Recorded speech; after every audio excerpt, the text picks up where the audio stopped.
Welcome to Akash Productions, and today we will do the next poetry, the third poem, Keeping Quiet of Class 10 plus 2 English Course.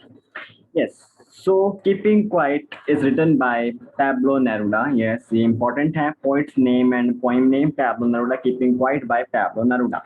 अब Pablo Neruda इनका real name नहीं है, इनका real name है जो मैं blue में करने वाला हूँ, नेफ्ताली रिकार्डो रियंस बोनस्टालो। यस, ये इनका रियल नेम है। इनका पेन नेम है पैब्लो नेरुडा और इनका रियल नेम है NR रायंस बोनस्टालो। यस, ये एक नोबेल प्राइज विनर हैं और इनको पैब्लो नेरुडा को इस पोइम के लिए कीपिंग क्वाइट के लिए नोबेल प्राइज भी मिला हुआ है इस पूरी पोइम को। Yes, so let's start the poem and yes, आपको पूरी पोइम के इंपॉर्टेंट क्वेश्चंस लिंक में मिल जाएंगे। सो you must have a look on the description and yes, अगर आपको कोई डाउट है देन आप हमें डाउट भी उस फॉर्म में भेज सकते हो।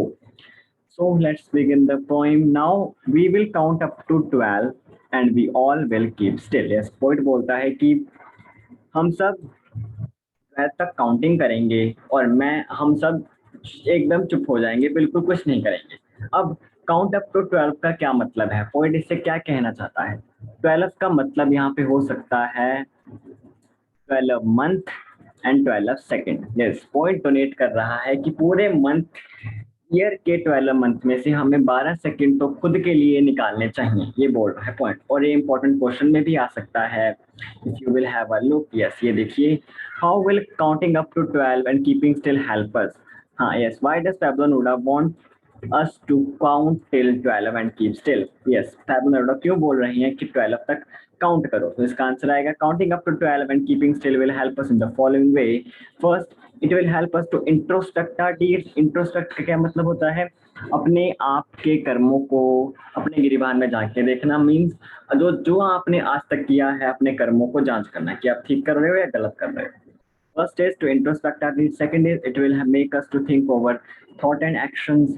Second it will generate peace and harmony in world and within us. Yes, अगर हम लोग 12 सेकंड के लिए भी चुप रहेंगे then उस वक्त में पूरा पीस होगा एंड हार्मनी होगा। Fourth point, it will help us to understand the chaos created by human. Yes, अगर हम लोग खुद 2-4 मिनट बैठ के ये सोचेंगे कि हमने क्या किया है तो हम लोग अपने बुरे कर्मों पे भी एक बार नजर मार सकते हैं।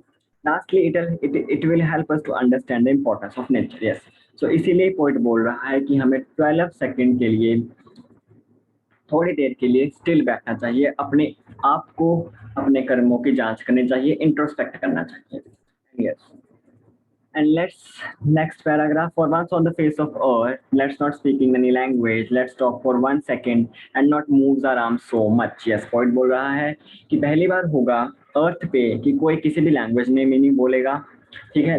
For once on the face of earth, let's not speak in any language and let's talk for 1 second and not moves our arms so much. यहाँ पे arms जो है, arms, here arms is a pun. Arms पन क्या होता है? पन is a literary device.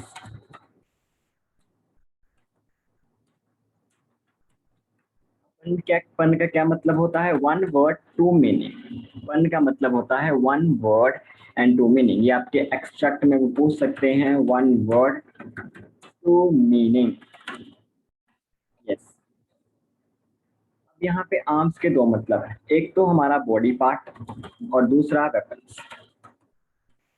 Point बोल रहा है let's not move our arm so much, कि इस 12 सेकंड में ना तो हम अपने कोई बॉडी पार्ट हिलाएंगे एंड ना ही हम अपने कोई वेपन्स को यूज करेंगे। आर्म्स को वेपन्स भी बोलते हैं, तो यहाँ पे ये पन है। ओके, नाउ नेक्स्ट में वो क्या बोलता है? It would be an exotic movement without rush, without engines, we would all be together in a sudden strangeness. Point बोलता है ये स्ट्रेंज मूवमेंट, एक्सोटिक मूवमेंट होगी कि कोई भी रश नहीं होगा इस 12 सेकंड्स के लिए, कोई भी इंजन नहीं चल रहे होंगे और हम सब लोग इस स्टिलनेस में एक साथ होंगे। तो ये भी इंपॉर्टेंट क्वेश्चन आ सकता है दैट एक्सोटिक मूवमेंट से पोएट किससे बोल रहा है। So this is the first question, but what is exotic movement refers to in the poem keeping quiet, what makes it exotic? Yes, हम इसे रीड करते हैं। First point, the exotic movement referred in the poem is when everybody will be quiet and silent to analyse the deed. Yes, जब हर कोई शांत होगा, अपने आप अपने कर्मों के बारे में सोच रहा होगा, तब ये एक्सोटिक मूवमेंट होगी। There would be complete silence without noise, without pollution and without any other type of violence. सब कुछ बिल्कुल शांत रहेगा. Nobody will do anything to harm the nature. Yes, अगर सब लोग 12 सेकंड के लिए भी चुप रहेंगे, सारे इकट्ठे, पूरा वर्ल्ड इकट्ठे बैठा है, then कोई भी नेचर को हार्म नहीं करेगा. And fourth point, everybody would be together in the silence. Yes, उस silence में सब एक साथ चुप बैठेंगे. And this movement is called exotic because it would be rare and would be occur for the first time. Yes, अगर पूरा world एक ही साथ चुप बैठ जाए 12 सेकंड के लिए, तो सोचो ये कितना रेयर चांस होगा, कितने रेयर मोमेंट होगा कि पूरा वर्ल्ड 12 सेकंड के लिए शांत बैठा. Okay. Fishermen in the cold sea would not harm waves, and the man gathering salt would look at his hurt hands. Yes, poet बोलता है जो फिशरमैन है वो उन 12 सेकंड्स के लिए, उस थोड़े टाइम के लिए सीज जो मछलियां हैं उन्हें नहीं पकड़ेगा और वो उन्हें नुकसान भी नहीं पहुंचाएगा. सो इस लाइन के थ्रू पोएट ये कहना चाहता है कि उस 12 सेकंड के लिए इंसान नेचर को हर्ट नहीं करेगा. एंड लास्ट लाइन में, and the man gathering salt would look at his hurt hand. Yes, जो लोग सॉल्ट इकट्ठा करते हैं नियर द सी शोर, आप देखना कभी उनके हाथ ना छिड़ जाते हैं ड्यू टू द सॉल्ट, और वो मजबूर हैं for their livelihood they have to work. तो इसलिए पोएट कहता है कि अगर 12 सेकंड के लिए सब लोग रुकते हैं तो जो फिशर, जो इंसान सॉल्ट नमक इकट्ठा करते हैं, वो अपने हाथों की ओर देखेंगे कि हम पैसा इकट्ठे करने की भाग दौड़ में अपने हाथों का क्या हमने हाल बना लिया है. सो यस, इस पॉइंट के थ्रू पोएट ये कहना चाहता है कि अगर हम लोग 2-4 मिनट के लिए रुकेंगे, देन हमें ये पता लगेगा कि हम पैसा कमाने के लिए ना सिर्फ नेचर को बल्कि अपने आप को भी हर्ट कर रहे हैं. यस, ये इंपॉर्टेंट लाइन है इस पूरे पोएम की. Humans are not even hurting the nature but himself also in the name of money. Yes, money के लिए ह्यूमन अपने आप को भी हर्ट कर रहा है और नेचर को भी हर्ट कर रहा है. This is the first poem. Hope आपको समझ में आया हो. नेक्स्ट बढ़ते हैं इसके नेक्स्ट पेज पर. Those who prepare green wars with fire, war with gas, wars with fire, war with victory with no survivors, would put on clean clothes and would walk about their brothers in the shade doing nothing. Yes, वो बोलता है जो लोग Wars करते हैं, जो जंग लड़ते हैं, वो भी थोड़े वक्त के लिए एक साथ आ जाएंगे. कोई लड़ेगा नहीं, कोई कुछ नहीं करेगा, कोई मार पिटाई नहीं होगी, सब कुछ शांत रहेंगे. और सब जो सोल्जर्स हैं वो अपने टीम को अपना ब्रदर मानेंगे और उनके साथ मिलजुल कर रहेंगे. अब यहाँ पे पोएट ने 3 टाइप्स ऑफ वॉर बताई हैं. एक है ग्रीन वॉर, एक है वॉर विद गैस, एक है वॉर विद फायर. तो इसके भी आपको इंपॉर्टेंट क्वेश्चन आ सकता है. Where it is, wait a minute. Yes, what are the different kind of wars mentioned in the poem? कौन सी wars हैं, what is the attitude toward these wars? Yes, तो ये देखो, ग्रीन वॉर है, war with gas है, war with fire है. So the poet mention करता है that the war with gas and war with fire. Yes, first आ गया green war with gas and war with fire. Green war का क्या मतलब है? Green war का मतलब आता है जो हम लोग नेचर के साथ लड़ रहे हैं, हम लोग डिफॉरेस्टेशन कर रहे हैं, हम लोग नेचर को नुकसान पहुंचा रहे हैं, वो आता है ग्रीन वॉर में. Green war refers to the environment degradation by humans. Yes, and war with gas, war with fire का क्या मतलब है? War with gas, war with fire means what with nuclear and bio weapons. Yes, जो हम लोग अपने nuclear weapons के साथ और पिस्टल्स, मिसाइल्स के साथ लड़ते हैं, उन जंग को बोलते हैं war with gas and war with fire. And poet का क्या एटीट्यूड है इन सब की ओर? पोएट कहता है he wants total stoppage of all kind of war. वो चाहता है हर किस्म की वॉर जो है वो रुक जाए. This war bring only destructions and no victory. Yes, अगर आपको इस लाइन से क्लियर हो रहा है पोएट की विक्ट्री विद नो सर्वाइवर है. विक्ट्री तो होती है लेकिन उस पर कोई बचता नहीं. Victory with no survivors, only destruction and no true victory. ये भी आपका इंपॉर्टेंट क्वेश्चन है. What does the poem mean by saying victory with no survivors? Meaning of victory with no survivors का क्या मतलब है? According to the poet the war causes a lot of destruction. उसके कारण बहुत डिस्ट्रक्शन होता है. A lot of people dies from both sides. Yes, wars में दोनों साइड से कोई ना कोई कोई ना क्यों बहुत ज्यादा लोग कैजुअलिटीज में जाते हैं, जख्मी होते हैं, मर जाते हैं। These wars bring only destruction and not true victory. Yes, ये सिर्फ डिस्ट्रक्शन लेके आते हैं। The victory left only weapons and no humans. Yes, जो जिन वेपन से वो ह्यूमंस लड़ रहे होते हैं, आखिर में वही बचती हैं, ह्यूमंस खुद नहीं बचते। There is no use of such victory for humans die. Yes, ऐसी विक्ट्री का कोई फायदा नहीं है कि सारे ह्यूमंस ही मर जाएं। तो यस, आपको ये याद करना पड़ेगा विक्ट्री विद नो सर्वाइवर्स का क्या मतलब है। And okay, next paragraph. What I want to not be confused with total inactivity. Yes, वो तो चाहता है कि जो मैं आपसे चाहता हूँ उससे आप टोटल इनएक्टिविटी ना समझो, कि बिल्कुल आपने चुप करके नहीं बैठना है with total inactivity. Life is what is about. Yes, चलती का नाम ही जिंदगी है। I want not truck with death. I want not truck with death. ये ट्रक यहाँ पे दूसरा ट्रक नहीं है, ये इंग्लिश का मुहावरा है। आई वॉन्ट नॉट ट्रक का क्या मतलब होता है कि मेरा इससे कोई लेना देना नहीं है। यस, मेरा वो बोल रहा है कि मेरा डेथ से, जैसे जब किसी की मातम होती है तब बिल्कुल सब लोग चुप बैठते हैं, पोइट कहता है मुझे वैसा शांति नहीं चाहिए।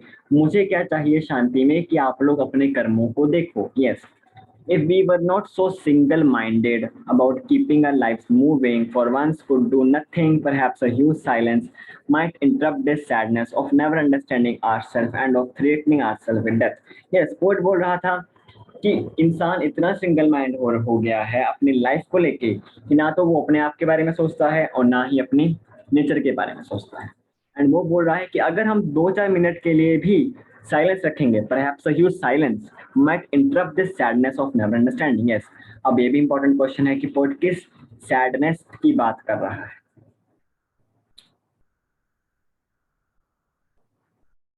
Yes, ये देखिए, what which sadness is Pablo Neruda referring to? The sadness that poet refers to is the sadness of not understanding ourselves. अपने आप को ना समझने की sadness है, कि human ना तो अपने आप को समझा है ना nature को समझा है। UP poet says that it is sad thing that humans have not understood the true nature. Humans are running behind money and power without any purpose. Humans are threatening themselves from the death. Yes. ये है real sadness. Perhaps earth can teach us when everything seems dead and let us prove to be alive. Yes, वो बोलता है कि अर्थ हमें सिखा सकती है जब सब कुछ डेड हो जाता है और बाद में अर्थ जिंदा हो जाती है। अब अर्थ हमें कैसे सिखा सकती है? Through seasons. अर्थ हमें सीजन से सिखा सकती है। आपने देखा होगा, पहले समर आता है, फिर आता है मॉनसून आ जाता है बीच में, and then comes winter, then comes spring. अब देखो, विंटर अगर आपने देखा होगा, विंटर में ऐसा लगता है जैसे सब कुछ बंद सा हो गया, बिल्कुल साइलेंस, कंप्लीट साइलेंस होती है। मतलब इतनी चहल पहल नहीं होती जितनी समर में होती है। बट क्या ये विंटर की साइलेंस हमेशा हमेशा के लिए रहती है? नहीं, ये सिर्फ थोड़े पीरियड के लिए रहती है। बाद में आती है स्प्रिंग, फिर आता है समर। अर्थ भी अपने आप को रिफ्रेश करने के लिए विंटर की साइलेंस का यूज यूज करती है। और वैसे ही भी पोर्ट हमें चाहता है कि हम अपने आप को रिफ्रेश करने के लिए रोज या फिर कुछ इंटरवल्स पे अपने कर्मों को इंट्रोस्पेक्ट करें, अपने कर्मों को एनालाइज करें। यस, सो अर्थ हमें कैसे सिखा सकती है? Through seasons. Through seasons. अब सीजन्स में हम लोग ट्रीज को भी इंक्लूड कर सकते हैं। जैसे जो ट्री जो होता है वो, उसमें आपने देखा होगा सीड, एक जो सीड होता है वो कितना शांत सा दिखता है, बिल्कुल छोटा सा, लेकिन जैसे वो बड़ा होता है उसमें से बहुत बड़ा ट्री निकल जाता है। That is why poet is saying कि हमें अर्थ से सीखना चाहिए साइलेंस का यूज करते हुए। एंड लास्ट में पोएट बोलता है, now I will count up to 12, you will keep quiet and I will go. Yes, last में बोलता है कि मैं 12 तक काउंटिंग करूंगा, आप लोग चुप बैठे रहोगे और मैं चला जाऊंगा। अब पोएट का क्या मतलब है इससे? पोएट का ये मतलब है कि चाहे वो इस लैंड पे, अर्थ पे रहे या ना रहे, बट हमें ये प्रैक्टिस करनी ही है कि हमें अपने इंट्रोस्पेक्ट करते रहे। यस, सो हमने इस पूरी 50 मिनट्स की वीडियो में सारे इंपॉर्टेंट क्वेश्चन भी कवर किए हैं। बस एक इंपॉर्टेंट क्वेश्चन रह गया, and that is theme and the message of the poem keeping quite. Yes, इसका थीम क्या है और इसका मैसेज क्या है? Yes, so the theme of the poem is introspection. Introspection है इसका थीम। इंट्रोस्पेक्शन का मतलब होता है अपने कर्मों को देखना। The poet wants the humankind to self analyse their deeds. Poet चाहता है कि सब अपने डीड्स को सेल्फ एनालाइज करें। और इसका मैसेज ये आपकी स्क्रीन पे है। Poets convey that we must stop for one moment intersect what we have done so far. Poet says true peace and brotherhood can be obtained only by intersection and not by wars. So आप इसे read कर सकते हो. I think we are the first channel that are providing important questions PDF also. Yes. And if you have any doubt, you can leave in the comment section below. And yes, please subscribe, please share this channel, please comment down आपको हमारा teaching style कैसा लगता है and how we can improve that. Thanks a lot.